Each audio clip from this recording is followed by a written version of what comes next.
Well, good morning. How are you all today? This is going to be a little bit different one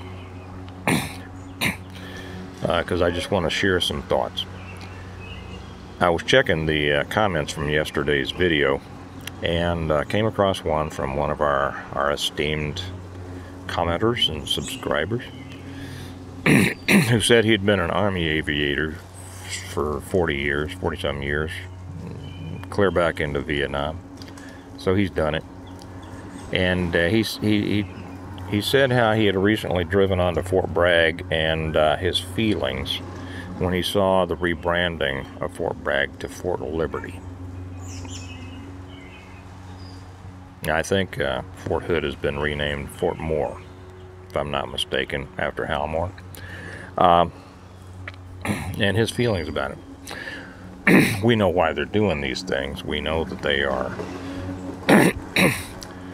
trying to change our history so they can direct our future the way they want it, along their little commie ways.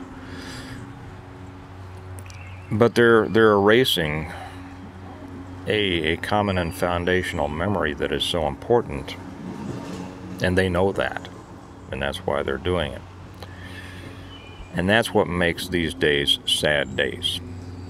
And I'm not going to dwell on this, but I do want to address this.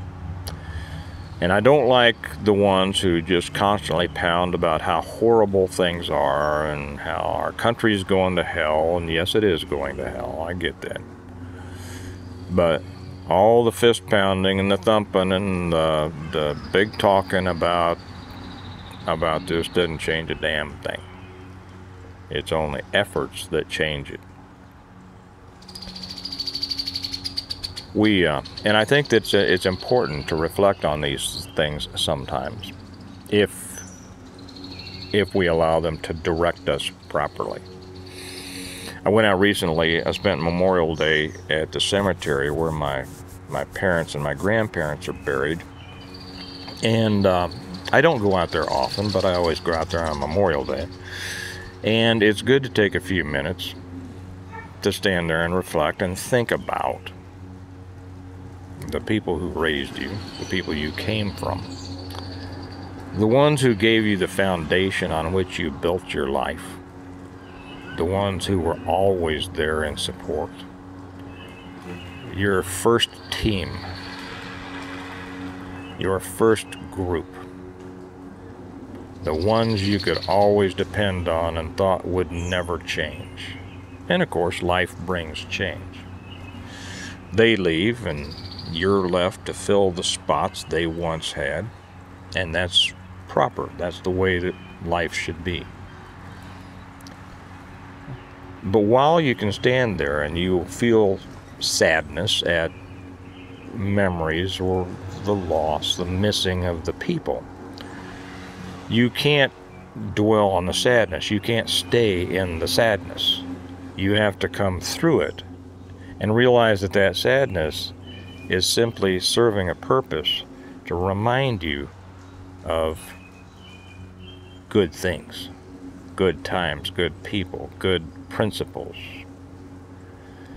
And then you are reminded of your responsibility to carry these on, and understanding that you're there with the foundation that gave you the ability to do it. And then you leave, hopefully, with being recentered and directed. It's the same with our country. These are sad days. These are dangerous days. We know why they are dangerous days. But they're sad days when we think about what America used to be and what it's become. Kelly, my wife, for those of you who don't know, is 20 years younger than I am. When I would try to explain to her what America was, what my life was as a kid growing up in the 50s and the 60s, she used to think I was lying to her because it was just so different than her own experience only 20 years later. Now, 20 years may seem like a lot between married people, but it's not much in the life of a country, and so much had changed. And she even got to writing down questions to ask my brother and sister. Was it really like this? Was it really? Well, it was. America was an amazing place. A wonderful place to live. A wonderful place to grow up.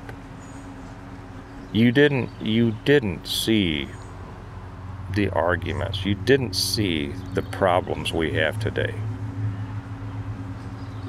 Most people, regardless of race, religion, political party, whatever, felt pretty much the same on the basic issues. You couldn't find a parent that thought it was okay for their child to cheat in school. You didn't find people who thought that it was okay to do the things they think are fine to do today. You saw that I had to run around. I had to make an end run on that. Because I do want this to be up on YouTube.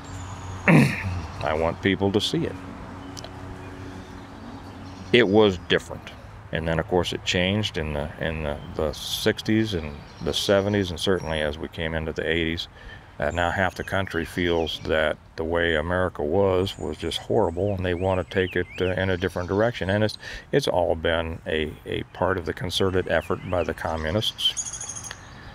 And those who don't realize that, I hope you'll study about it some more.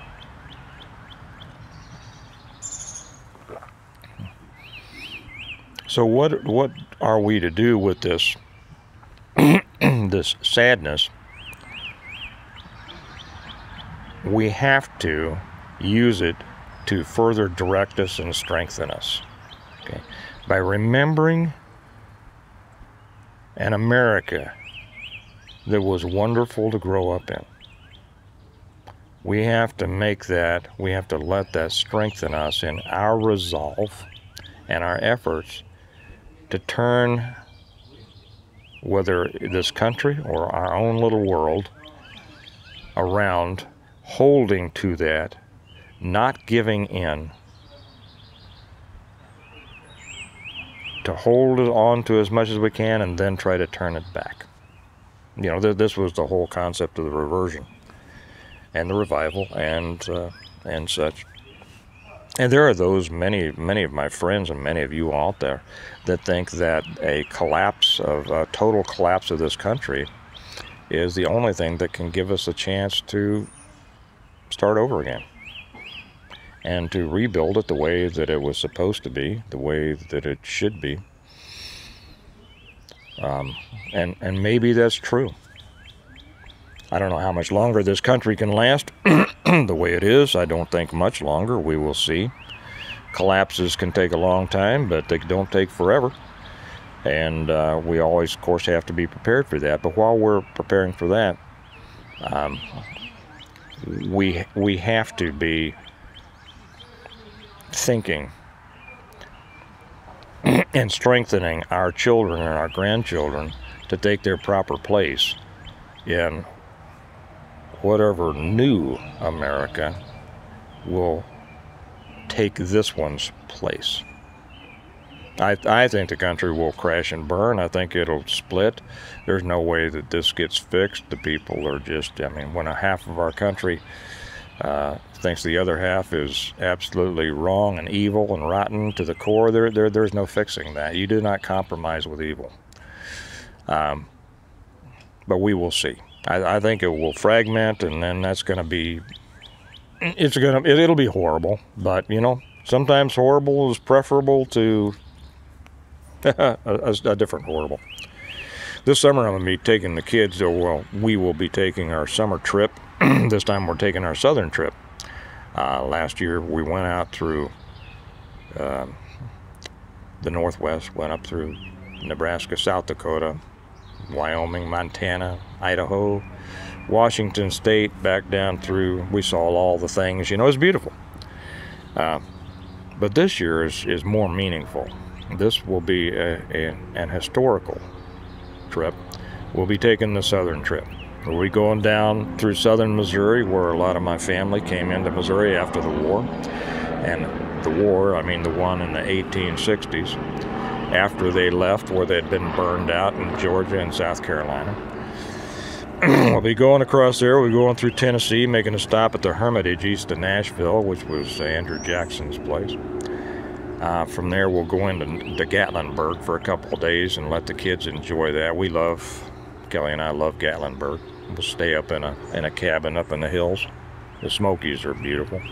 Reminds me a lot of the Ozarks.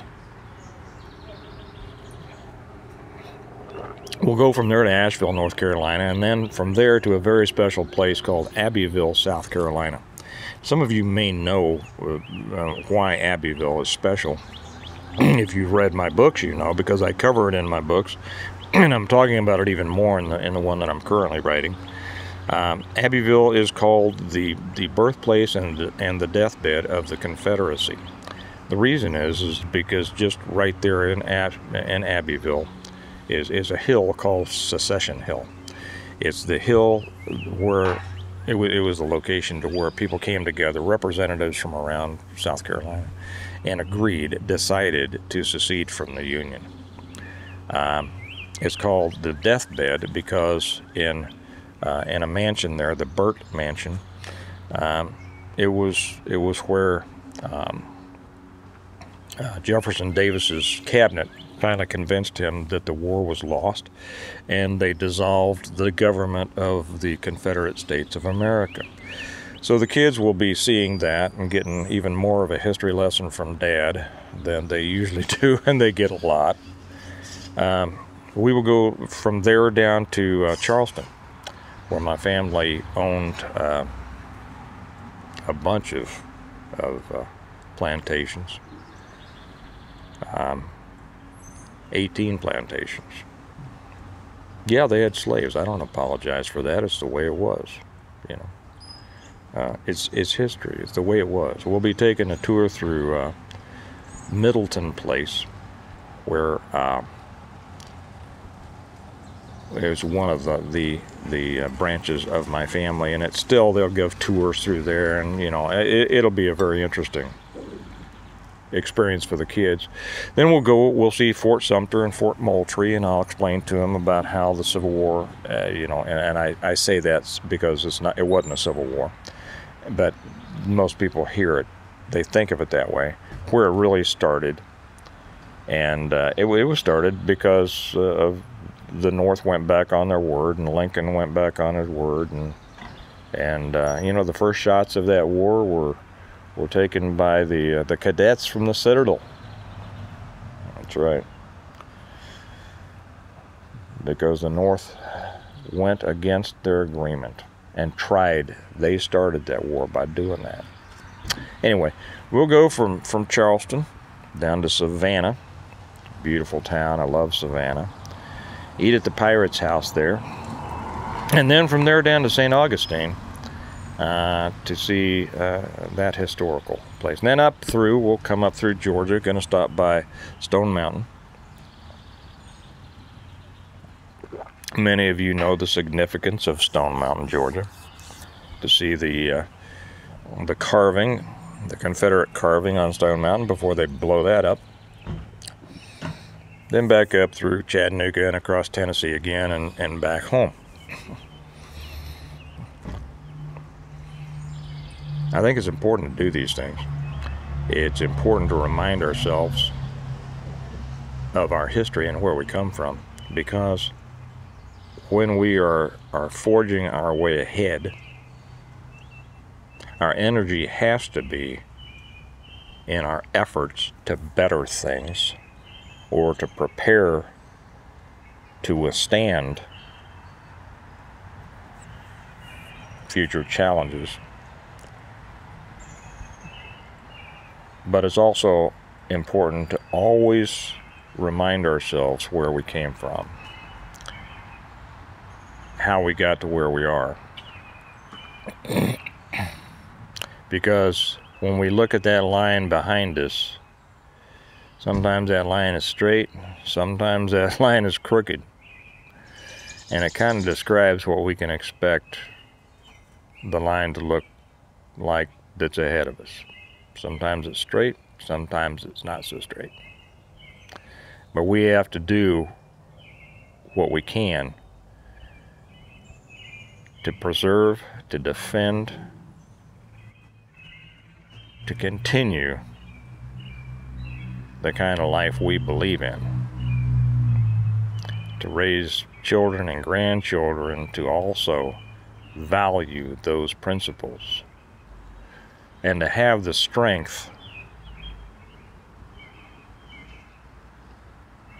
to withstand whatever is brought their way, or to try to right the ship. So anyway, I wanted to give those thoughts, because these are sad and dangerous days, but we can't dwell on the sadness. We have to think about what Churchill said during the Blitz. He said, "These are not dark days. These are great days." Because these are the days that give us the opportunity to dig down deep inside and bring out that best part of us that will withstand what's being brought against us and come out victorious on the other side. So, I don't talk much about like this on this channel anyway, but I thought that because of what our commenter said and my immediate response that these are sad and dangerous days, that I would. So I'm going to go out and water the garden today. The garden's getting big. It takes me a long time to water it now. But I've also got to plant another, 50 squash. I got to build more mounds for all the squash and cukes and zooks and tomatoes that I brought in the other day. So my day is going to be full ahead of me. And while I do that, I am going to be thinking back about how America used to be, what it should be, what's happened to it, and how the hell we fix it. Before I leave, I should say this. I had somebody ask about t-shirts. He says, "I can't find your stuff on there." Well, you can find all of my books at our website, stonemont.us, which I'll put the link down below. All my books are there. The t-shirts will be again offered. We'll probably have them ready in a couple of weeks, and then they will be listed, and some other things will be listed on the website for all you Stonemonters. Okay? You all have a good day. Reflect on what America used to be. Reflect on what you think it should be, and renew your determination to withstand it, and to try to renew that little world that you have right around you. Improve the world around you. And I'll talk to you later. Bye-bye.